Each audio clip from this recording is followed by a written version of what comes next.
आदाब। Ground zero में आप सबका इस्तकबाल है। मैं हूं खुर्शीद रब्बानी। ग्राउंड जीरो में आज हम बात करने वाले हैं एक बेहद संजीदा मौजू पर, और जिसको कहते हैं जनसंख्या विस्फोट। जी हां, एक ऐसा मसला जो पूरे ही हिंदुस्तान के लिए एक अहम मुद्दा है। जनसंख्या विस्फोट यानी बेतहाशा बढ़ती आबादी। ये बात सच है कि दुनिया में आबादी या फिर जनसंख्या को लेकर सबसे ज्यादा अगर किसी को फिक्रमंद होने की जरूरत है तो वो हम हैं, यानी फिर हिंदुस्तान है। हिंदुस्तान में इन दिनों पॉपुलेशन कंट्रोल बिल को लेकर खासी आवाजें उठने लगी हैं। ये मामला सुप्रीम कोर्ट की दहलीज तक भी पहुंच चुका है। साथ ही बढ़ती आबादी को मजहब के चश्मे से देखने वालों की भी कमी नहीं है। आज ग्राउंड जीरो में बात इसी मौजू पर करेंगे और बात होगी बढ़ती हुई आबादी पर। हम देखेंगे कि मुसलमानों के घरों में ज्यादा बच्चे पैदा करने की हकीकत क्या है। क्या वाकई हिंदुस्तान में मुसलमानों की आबादी सबसे ज्यादा तेजी से बढ़ रही है, और क्या सरकार को वाकई कानून बनाने की जरूरत है। इस रिपोर्ट पर हमारा तज्जिया होगा। साथ ही आपको बताएंगे कि कानपुर में खुल चुका है मुल्क का पहला शरई कोर्ट, और 3 तलाक हलाला जैसे मुद्दों पर वहां पर सुनवाई होगी, और बिना पैसों के भी रेल टिकट बुक कराए जा सकेंगे। ये भी हम खबर आपको बताएंगे। और इसके अलावा आपको ये भी बताएंगे कि महात्मा गांधी ने कैसे की थी भारत छोड़ो आंदोलन की शुरुआत। अब वक्त है आज के ग्राउंड जीरो रिपोर्ट का। हिंदुस्तान दुनिया की सबसे बड़ी आबादी वाले मुल्कों में से एक है। हमारे मुल्क में आबादी को कंट्रोल करने के लिए बेदारी मुहिम भी खूब चलाई गई, लेकिन हालात फिर भी नहीं बदले। इस सब के बीच बीजेपी की साबिक सीनियर लीडर और मणिपुर की मौजूदा गवर्नर नजमा हेपतुल्ला ने भी इस मुद्दे पर अपनी बेबाक राय रखी है। जी सलाम से खास बातचीत में उन्होंने मुसलमानों से बढ़ती आबादी पर कंट्रोल करने की अपील की है। हालांकि उनकी अपील के पीछे उनकी अपनी ही दलीलें थी। खुदा के वास्ते बच्चे कम पैदा करो, पाँव उतने ही फैलाओ कि जितनी तुम्हारी चादर है, क्योंकि तुम्हारी जिम्मेदारी है उनको अच्छी तालीम देना, अच्छी तरबियत देना, अच्छी जिंदगी गुजारने का देना।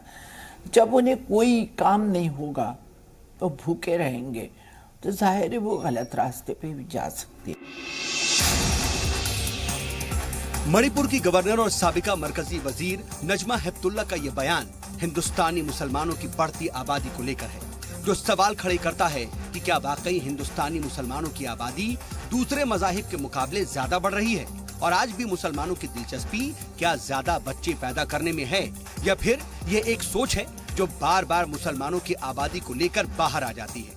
हम दो हमारे दो और हम दो हमारे एक जैसे नारे हिंदुस्तान में पिछली कई दहाइयों से सुने जा रही हैं, लेकिन जमीन पर इनका असर कितना है, इसका अंदाजा मुल्क की बढ़ती आबादी को देखकर लगाया जा सकता है। मुल्क की आबादी के साथ मुसलमानों की आबादी बढ़ने की सच्चाई को जानने के लिए आंकड़ों पर गौर फरमाइए। 2011 की मरदमशुमारी के मुताबिक भारत में मुस्लिम आबादी 17.22 करोड़ थी, जो कि भारत की आबादी का 14.23% होता है, और भारत में मुसलमानों की आबादी बढ़ने का फीसद 2011 में 24.6 था, जबकि ये फीसद 2001 में 29.5 था। यानी कि आबादी तो बढ़ी, लेकिन बढ़ने का फीसद घटा, यानी कि बर्थ रेट में 10 सालों के दरमियान 5% की कमी आई। बड़ी बात यह है कि 2011 की मरदमशुमारी में हिंदुओं की आबादी 96.63 करोड़ थी, जो कि कुल आबादी का 79.8% है।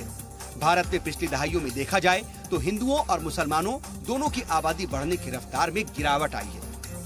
इसके लिए ये आंकड़ा देख लीजिए। साल 2011 में हुई मरदमशुमारी के मुताबिक हिंदुओं की आबादी बढ़ने का फीसद 16.76 था, जबकि 10 साल पहले हुई मरदमशुमारी में ये फीसद 19.92 पाई गई थी। यानी कहा जा सकता है कि समाज में जो हालात बदलते हैं उसका असर मजहब के मुताबिक नहीं, बल्कि समाज के लिहाज से ज्यादा होता है। खानदानी मंसूबाबंदी होनी चाहिए और इतने ही बच्चे हों कि जिसकी किफायत आप कर सको। तो क्या गुजरते वक्त के साथ साथ हालात ज्यादा बदल रहे हैं और अब मुसलमान भी ज्यादा बच्चे पैदा करने से कतराते हैं? इसका जवाब टटोलने की कोशिश होती है तो नजर आता है कि पढ़े लिखे लोग फैमिली प्लानिंग जैसी रवायत को अपनाने से नहीं चूक रहे, लेकिन बगैर पढ़े लिखे लोगों की हालात पर अभी और काम करने की जरूरत है। हालांकि मुस्लिम मजहबी रहनुमा कह रहे हैं कि इस्लाम में ज्यादा बच्चे पैदा करने के लिए नहीं कहा गया, हालांकि वो कानून बनाने की भी मुखालिफत करते हैं। कहीं भी इस्लामी शरीयत में मुसलमानों को ज्यादा बच्चे पैदा करने का हुक्म नहीं है। मुल्क की बढ़ती आबादी तरक्की में रुकावट है, इस बात को मानने में दो राय नहीं, और इसके लिए मौजूदा हुकूमत से जुड़े कई लोग कानून बनाने की वकालत भी करते हैं।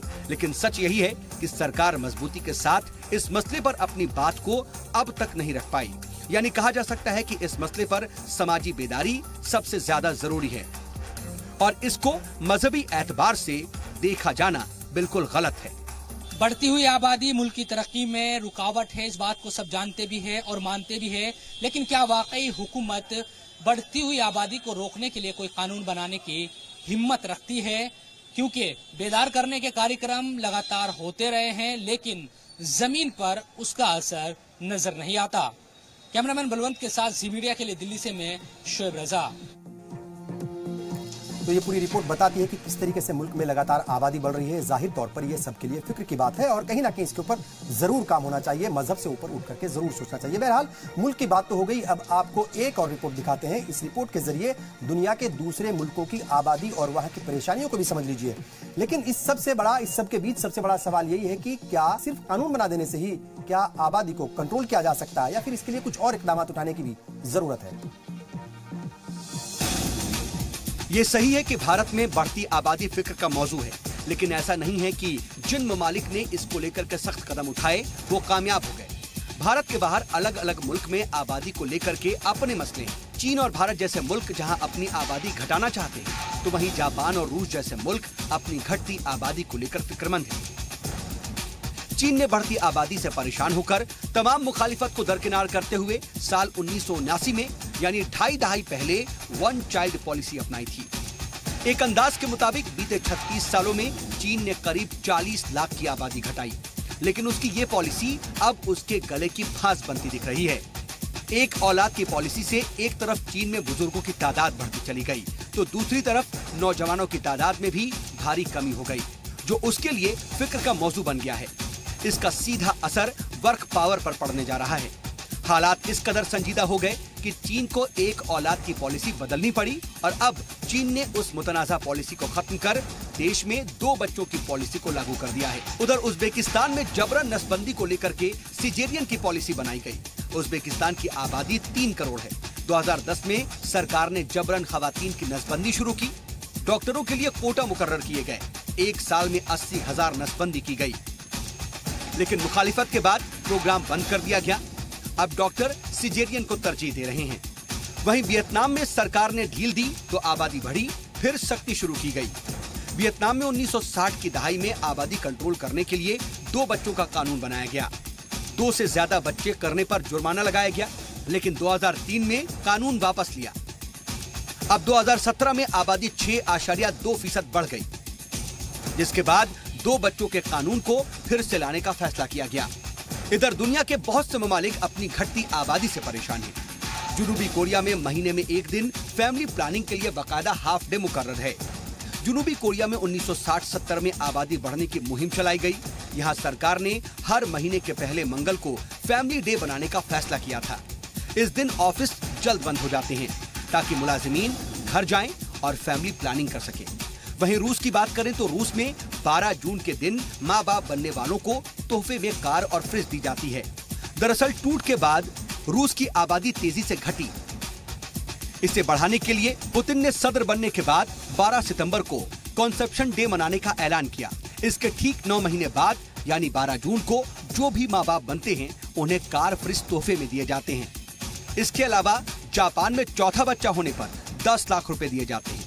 वहाँ घटती आबादी से हालात ये हैं कि मुर्दा घरों में कतारें हैं। दरअसल 2010 के मुकाबले में 2015 में 10 लाख लोग कम हो गए। घर खाली पड़े हैं, मुर्दा घरों में कतारें हैं। लोग अहले खाना की लाशें मुर्दों के लिए बने होटलों में रखते हैं और अपना नंबर आने पर आखिरी रसूमात अदा करते हैं। आबादी बढ़ाने के लिए यहाँ पहला बच्चा होने पर 1 लाख रुपए मिलते हैं और चौथा बच्चा होने पर 10 लाख रुपए दिए जाते हैं। जी सलाम के लिए ब्यूरो रिपोर्ट के साथ सऊद मोहम्मद खालिद। यानी जो आबादी का मसला है ये सिर्फ हिंदुस्तान का ही नहीं है, पूरी ही दुनिया में अलग अलग जो मुल्क हैं वो सब परेशान है। कोई बढ़ती आबादी से परेशान है तो कोई घटती आबादी से परेशान है। बहरहाल ग्राउंड जीरो में यहाँ पर रुकेंगे एक छोटे से ब्रेक के लिए और ब्रेक के बाद जल्द हाजिर होंगे। इस मसले पर हमारी बातचीत लगातार जारी रहेगी। कुछ और अहम जानकारी आपको देंगे, आज की तारीख भी बताएंगे, कुछ फायदे की बातें भी आपको बताएंगे। एक छोटा सा ब्रेक लेंगे, बहुत जल्द हाजिर होंगे। आप बने रहिए हमारे साथ।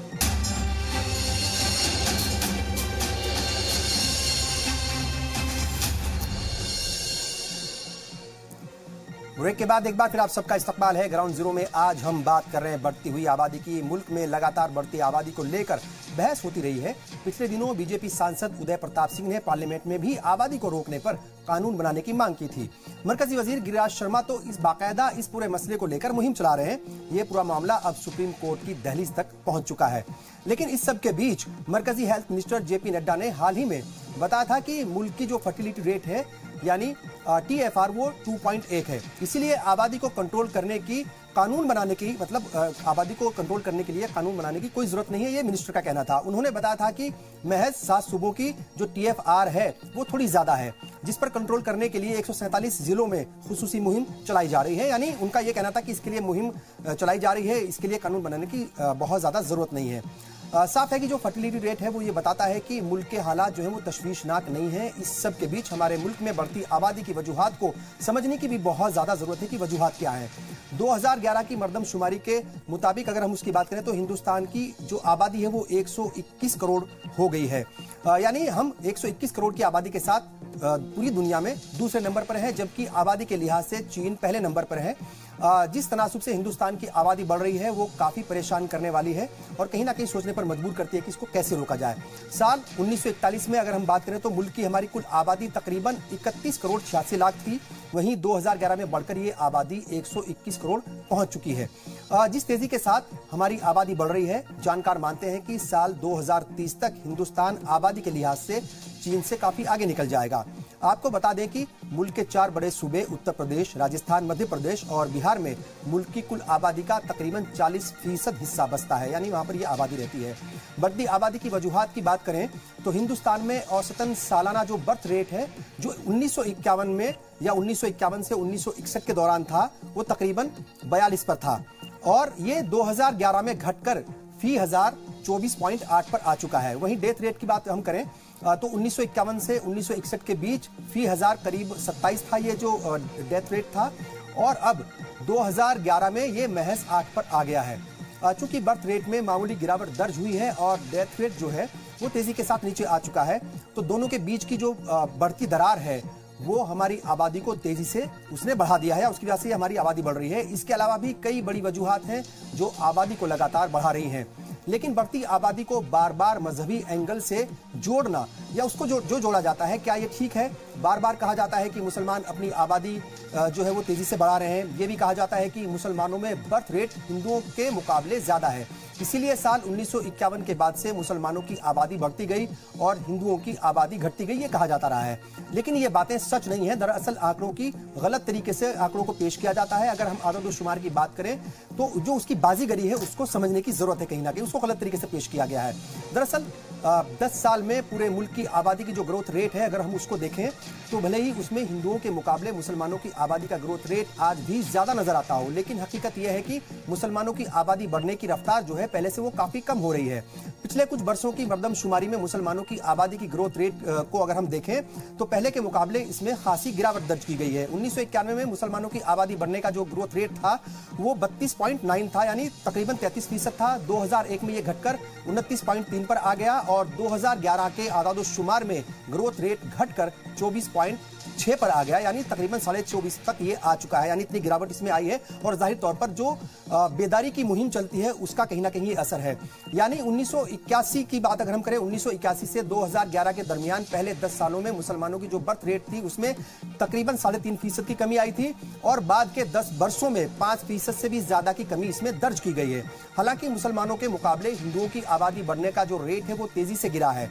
साल 1991 में हिंदुओं की आबादी बढ़ने का जो रेट था वो 22.8 था और 2001 में ये घटकर 20% हो गया और 2011 में ये जो आंकड़ा है ये 16.8 तक पहुंच गया, यानी उसमें जो है तेजी के साथ उनकी भी गिरावट आई है। यानी 1981 से लेकर 2011 के बीच पहले 10 सालों में महज 2.8% की कमी आई थी ग्रोथ रेट में और इसके बाद 10 सालों में 3.2% की कमी दर्ज की गई। इस तरह से अगर हम बात करें तो 1981 से मुसलमानों की जो आबादी का ग्रोथ रेट है वो 32.9 से घटकर 24.6 पर आ गया, जबकि हिंदुओं की आबादी का जो ग्रोथ रेट है वो 22.8 से घट करके 16.8 पर आ गया है। साफ है कि हिंदू मजहब के जो मानने वाले हैं उनके मुकाबले मुसलमानों का जो बर्थ रेट है उसमें ज्यादा कमी दर्ज की गई है, उसमें ज्यादा कमी आई है। लेकिन आंकड़ों की बाजीगरी करने वाले इन फैक्ट्स को कई बार गोलमोल कर जाते हैं और वो गलत आंकड़े पेश करते हैं, गलत तस्वीर बनाने की कोशिश की जाती है। अब बात अगर नंबरों की जाए और फीसद की बात करें तो भारत सरकार के मर्दमशुमारी के मुताबिक भारत के कुल फीसद में मुसलमानों की आबादी 1951 में जो 9.8% थी, 1961 में ये 10.69 हो गई, 1971 में 11.21 यानी तकरीबन 11.25% हो गई, 1981 में 11.35 यानी मतलब जो है वो 11.25 से थोड़ा सा ज्यादा, 1991 में ये 12 से ज्यादा पहुंच गई, 12.5 से ज्यादा, और 2001 में 13.5 के करीब थी ये आबादी। और अब 2011 की जो मर्दमशुमारी है उसके हिसाब से हिंदुस्तान में जो मुसलमानों की आबादी है वो 14.23% है, यानी 14.25%। उधर हिंदू समाज की आबादी साल 1951 में 84% के आसपास थी, जो 2011 में घटकर 80% से भी कम हो गई है। इस सब के बीच देखने वाली बात यह है कि साल दर साल मुसलमानों का फीसद भले ही बढ़ता दिख रहा हो, लेकिन असल में मुसलमानों की जो बर्थ रेट है वो हिंदू समाज की जो बर्थ रेट है उसके मुकाबले काफी ज्यादा घटी है। इसलिए बढ़ती आबादी को मजहब के चश्मे से देखने की बजाय इसकी जो बुनियादी जो चीजें हैं या जो इसकी बुनियादी बात है उसके ऊपर जरूर गौर करना चाहिए, और यहाँ पर यह भी देखना चाहिए कि ये आबादी किस तरीके से रोकी जा सकती है। महज कानून बना करके नहीं रोकी जा सकती, कहीं ना कहीं जागरूक करने की जरूरत है। बहरहाल इसके साथ ही आगे बढ़ते हैं और बात करेंगे, जानना जरूरी है, कानपुर में खुला मुल्क का पहला शरई कोर्ट। 3 तलाक और हलाला जैसे मुद्दों पर वहां पर सुनवाई होगी। 3 तलाक और हलाला जैसे मामलों को सुलझाने के लिए मुस्लिम खवातीन के लिए मुल्क का पहला शरई कोर्ट कानपुर में खुल गया है। इस कोर्ट की खास बात यह है कि वहां पर जो है खातून ही वो पूरे मामले को देखेंगी। खातून दारुल कज़ा के नाम से ही इसको जाना जाएगा। इस शरई अदालत में फिलहाल 2 खवातीन होंगी और वो अलग अलग मसलों पर अपनी जो है वो कहीं ना कहीं राय देंगी जो उनके पास आएंगे। बहरहाल इसके साथ ही आगे बढ़ेंगे, बात करेंगे फायदे की बात की। ई पे लेटर ऐप के जरिए अब आप IRCTC पर बिना पैसे दिए भी आप टिकट बुक कर पाएंगे, लेकिन बाद में उसके लिए पे करना पड़ेगा। दरअसल IRCTC के जरिए ट्रेन का टिकट अब बिना पैसे दिए भी बुक किया जा सकता है। हालांकि ये कोई फ्री सर्विस नहीं है, इसका पेमेंट मुसाफिरों को बाद में करना होगा। लेकिन अगर टिकट बुक करते वक्त आपके पास पैसे नहीं है तो भी आप इस ऐप की मदद से टिकट बुक कर पाएंगे। इस काम के लिए यानी इस काम में मुसाफिरों की मदद जो है वो अर्थशास्त्र प्राइवेट लिमिटेड का जो पायलट प्रोजेक्ट है ई पे लेटर करेगा, और इस प्रोजेक्ट को IRCTC ने ही पेश किया है।